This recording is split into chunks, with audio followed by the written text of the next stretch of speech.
Mummy जी, आज आप रसोई में क्या कर रही हैं? हैरान होकर प्राची ने पूछा। अरे बहू सुन, तू थोड़ी मेरी मदद कर दे। 8-10 लोगों का खाना बनवाने में मेरी मदद तो कर। सास सुलभा जी ने कहा। हाँ वो तो ठीक है, पर दोपहर का हमारा खाना मैं बना चुकी हूँ, फिर ये सब खाना? कोई आने वाला है क्या? प्राची ने पूछा। अरे कोई नहीं आ रहा, और तू भी ज़्यादा सवाल जवाब ना कर, मेरी मदद कर जल्दी जल्दी। ना जाने कब ड्राइवर खाना लेने के लिए आ जाएगा। कहती हुई सुलभा जी प्राची के साथ मिलकर खाना बनाकर टिफिन में पैक करने के बाद निश्चित होकर सोफे पर बैठ ड्राइवर का इंतजार करने लगी। जैसे ही ड्राइवर आया, टिफिन के थैले थमाकर उसे ठीक से जल्दी जाने को बोलकर अपने मोबाइल से किसी को फ़ोन लगा दिया। देख, मैंने सब बनाकर भेज दिया है, बस तुम निकाल कर खिला देना, और जितना हो सके उतना आराम करना। यहाँ मैं और प्राची है ना, मिलकर कर लेंगे सब। प्राची, जो दूर से ही सब कुछ देख रही थी, कार देखकर समझ गई कि ये सब किया गया है ननद रानी लता के लिए, और मम्मी जी बताना नहीं चाह रही थी। वो तो उनकी कार और ड्राइवर को देखकर समझ आ ही गया, पर ऐसा क्या हो गया कि आज फिर सासू माँ को ननद के घर खाना बनाकर भिजवाना पड़ गया। प्राची चाहती तो पूछ लेती, पर दिल ने इजाज़त नहीं दिया, और वो सब कुछ नज़रअंदाज करके अपने कमरे की ओर चली गई। रात के खाने के लिए क्या बनाया जाए, इस पर विचार कर ही रही थी कि सासू माँ उसके पास आई और बोली, प्राची, सोच रही हूँ कि रात को कुछ अच्छा सा बना लेते हैं, और थोड़ा ज़्यादा बनाकर लता के घर भी भिजवा देंगे। वो क्या है ना, उसकी तबीयत ठीक नहीं है, और मेरी फूल सी बच्ची से बीमारी में काम होता ही नहीं। अब सास ससुर पति और देवर के लिए कैसे खाना बना पाएगी? जानती तो हो उसकी सास को, अक्सर बीमार ही रहती हैं, तो वो क्या मदद कर पाएंगी? और वो लोग खाना बनाने वाली रखना नहीं चाहते। अब हम पास में ही रहते हैं, तो सोचती हूँ क्यों परेशान हो वो लोग, हम इतना तो कर ही सकते हैं ना। लता तो सुबह सुबह ही फ़ोन करके बोली, माँ बुखार हो गया है, पता नहीं मुझसे खाना कैसे बनेगा। बाकी काम तो मेड कर भी दे, पर रसोई का काम वो तो। तभी लगा मैं हूँ तो वो क्यों परेशान हो। बस बेटा, सुबह दामाद जी के कुछ दोस्त आ गए थे, इसलिए ज़्यादा लोगों का बनाना पड़ा, पर अभी 5 लोगों का ही बनाना है। हमारे साथ साथ उनका भी बना देना। ला, सब्जी काट के रख देती हूँ, और एक मटर पनीर की ज़रूर बना देना, बाकी हम जो खाते हैं वही बना देना। प्राची सासू माँ की बात सुनकर हाँ में गर्दन घुमा दिया। उस दिन तो खाना लता के घर चला गया, वो भी खुश, और उसके परिवार को कोई परेशानी भी नहीं हुई। एक दिन सुलभा जी सुबह की सैर करके आने के बाद चाय का इंतज़ार कर रही थी। वह प्राची आज कमरे से नहीं निकली। ये बहू भी ना, रात भर जाकर मोबाइल देख रही होगी, सुबह उठने में आलस कर रही है। अब क्या, उसके रहते क्या मैं चाय बनाऊं? भुनभुनाते हुए प्राची के कमरे की ओर बढ़ी। वो प्राची के कमरे में जाकर जैसे ही दरवाजे के पास पहुंची, उन्हें आवाज़ सुनाई दी, कह रहा हूं ना, तुम चुपचाप आराम करो। बुखार से शरीर तप रहा है, पर इसको मम्मी जी की चाय की चिंता सता रही है। माँ खुद से कर लेंगी, मैं बोल देता हूँ, तुम आज आराम करो। ये बेटे नीरज की आवाज़ थी। अच्छा, तो आज महारानी जी की तबीयत खराब है, काम नहीं करना पड़े तो अक्सर ये बहाने हमने भी बनाए हैं। अब मैं इसके रहते काम करूं?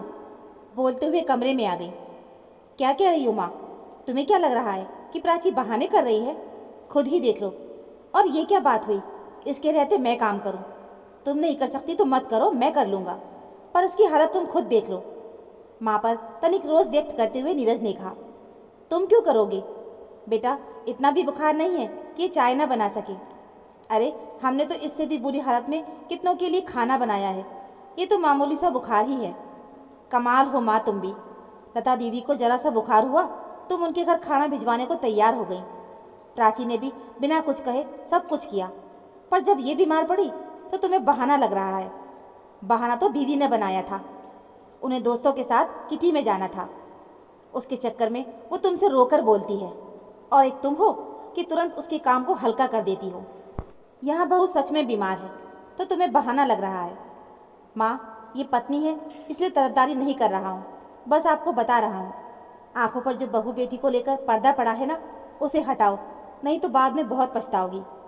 चलो, मैं तुम्हारे लिए चाय बना देता हूँ, और प्राची को भी कुछ खिलाकर दवाई दे दूँ। ये रात भर बुखार की वजह से सो नहीं पाई है, इसे आराम करने दो। आज आराम नहीं करेगी तो 2-4 दिन और बिस्तर पर पड़ी रहेगी, फिर काम कैसे होगा तुम जानो। कहकर नीरज माँ के लिए चाय बनाने के लिए रसोई में चला गया। सुलभा जी अवाक होकर बेटे को देखती रह गई। फिर न जाने क्या सोचकर प्राची के करीब गई और उसके सिर पर हाथ रख दिया। तपते बदन की गर्मी से हाथ जलता हुआ सा प्रतीत हुआ। झट से हाथ खींचते हुए बोली, तुम्हें तो सच में बहुत बुखार है। मैं भी न जाने क्या क्या सुना गई। पर बहू, ये सब काम मेरे बस का नहीं है। अब आदत छूट गई है। तुम्हारी थोड़ी मदद तो मैं कर सकती हूँ, पर पूरी जिम्मेदारी वो अब नहीं हो सकेगा। तू जल्दी से ठीक हो जा। अच्छा ये बता, नीरज को कैसे पता चला लता के बारे में? वो मम्मी जी, उसी रात को इन्होंने बताया था कि आज कुछ क्लाइंट्स के साथ लंच पर मीटिंग के लिए गए थे। उधर ही उन्हें लता दीदी दिखाई दी थी। फिर मैंने कहा कि अरे वो कैसे जाएंगी, उनकी तो तबीयत ठीक नहीं थी, तभी तो हम उनके घर खाना भेजे हैं। तब नीरज ने कहा, दीदी अपना काम हल्का करने के लिए ऐसे बहाने खूब बनाती रहती हैं। प्राची ने कहा, बेटा मुझे माफ़ कर दे। मैं तो सोच रही थी कि मेरी बेटी सच में बीमार है, इसलिए उसकी मैं मदद कर दूं। पर अब वो कहेगी तो साफ मना कर दूंगी। जब ज़्यादा ज़रूरी होगा तभी उसकी मदद करेंगे। उसकी वजह से तुम्हें भी ज़्यादा काम करना पड़ जाता है। सुलभा जी ने कहा, कोई बात नहीं मम्मी जी, दीदी भी हमारे घर का हिस्सा है। हाँ, पर उन्हें ऐसे झूठ बोलना शोभा नहीं देता। प्राची ने कहा, माँ चाय बन गई, आकर पी लो। नीरज ने आवाज़ लगाई। आई कहकर सुलभा जी प्राची की ओर मुखातिब होकर बोली, बहू तू जल्दी ठीक हो जा। तेरी सास को तेरे हाथ की चाय ज़्यादा पसंद है। प्राची अपनी सास को मुस्कुराते हुए देखी और बोली, हाँ मम्मी जी, बस कुछ खाकर दवा लेती हूँ। बुखार उतरते ही आपको अपने हाथ की चाय पिलाती हूँ। कि तभी नीरज कमरे में चाय और टोस्ट लेकर आ गया। प्राची को खिलाकर दवा दे दिया। बाहर आकर नीरज ने सुलभा जी से कहा, माँ बहू चाहे कितना भी कर ले, वो बेटी नहीं बन सकती। पर आंखों पर पट्टी बांधकर तो मत बैठो। तुम्हें भी पता है कि दीदी बचपन से ही नखरे करने में माहिर है, और बहाने तो वो ऐसे बनाती है जैसे सच में ही उन्हें कुछ हो गया हो। उस दिन ही मुझे पता चल गया था कि दीदी तुम्हें झूठ बोलकर अपनी पार्टी करने चली गई थी। सोचा तुम्हें बता दूं, पर प्राची ने मुझे मना कर दिया था। इससे आप सबके रिश्ते में खटास आ जाएगी। और आज तुम अपनी बहू की बीमारी को ही बहाना कह रही हो। वो जैसे ही थोड़ी बेहतर होगी वो खुद तुम्हें काम करने नहीं देगी। पर यही बात क्या तुम अपनी बेटी के लिए बोल सकती हो? नहीं ना। जब तक तुम बहू को अपनी बेटी जैसा नहीं समझोगी, वैसे विचार वैसा प्यार कहाँ से ला पाओगी? बस चाहता हूँ हम सब प्यार से रहें और कुछ नहीं। सुलभा जी बेटे की बात चुपचाप सुनती रही और समझने की कोशिश कर रही थी। बेटे को बहू के प्रति जिम्मेदारी निभाते देख अपने दिन याद करते हुए सोच रही थी कि एकदम अपने पापा पर गया है। दवा और आराम से एक दिन में प्राची ठीक होकर अपनी पुरानी दिनचर्या में आ गई। पर इस बार बीमारी ने उसकी सास की आंखें खोल दी थी। बेटी बहू को समझने और उनके द्वारा किए गए व्यवहार पर और अपनी प्रतिक्रिया पर भी। तुम सही कह रहे हो बेटा, आगे से मैं ध्यान रखूंगी, सुलभा जी ने कहा। मेरी प्यारी माँ, कहता हुआ नीरज ने माँ को गले से लगा लिया। सुलभा जी भी समझ रही थी कि अब सोच समझकर चलना होगा, नहीं तो जो सेवा कर रही है, कल को उसने भी बेटी की तरह बहाने बनाना शुरू कर दिया तो मेरा क्या होगा। तो दोस्तों, ये थी हमारी आज की कहानी।